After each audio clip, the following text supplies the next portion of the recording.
ঘুরিয়ে বসে দূরত্বটা পড়লো। সেটা অন্য কেউ এসব জানে। আমার বন্ধুরা দেখে ধ্যাৎ, হাসতে ভালো লাগে হাসতে না। তোমার অন্য যা পাশে খুশি চলে করো গেল। গিয়ে। আমি ঐশীর সামনে ফ্রেশ গিয়ে হয়ে বললাম, নাস্তা করতেছি। এই কলেজে ক্লাস ছিল। কি রে তোর আজকে হাতে এত কি হয়েছে? চুপচাপ? হাতে ব্যান্ডেজ কেন? এখন থেকে ইয়ে, চুপচাপই মানে কেটে থাকবো। গেছে।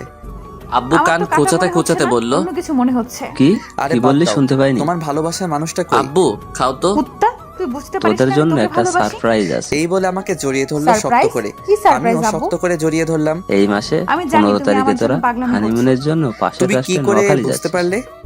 হাতে ওরে connected, কিপটার ঘরে বুঝলে? কিপটারে, শেষমেশ পারছি। এটাও শোনার বাকি এবার ছিল। ছাড়ো। রিয়া তো না, হাসবে না আর কাঁদবে কিছুই বুঝতেছে এটা না। পার কিন্তু। ও আমার পায়ে তখন একটা জিহাদ খোঁচা বলতে মেরে লাগলো, ইশারায় জিজ্ঞেস করলো, সবাই ফ্রিতে এসব কি? সিনেমা দেখছে। পরক্ষণে আব্বু বলে উঠলো, আমি কথাটা শুনে আরে ছেড়ে তোরা দিলাম। এমন হয়ে আর আছিস ঐশী কেন? বলল, আরে আমি তো মজা করছিলাম। চকলেট কই? তোরা নিউ ইয়র্ক মনে যাচ্ছিস। নেই।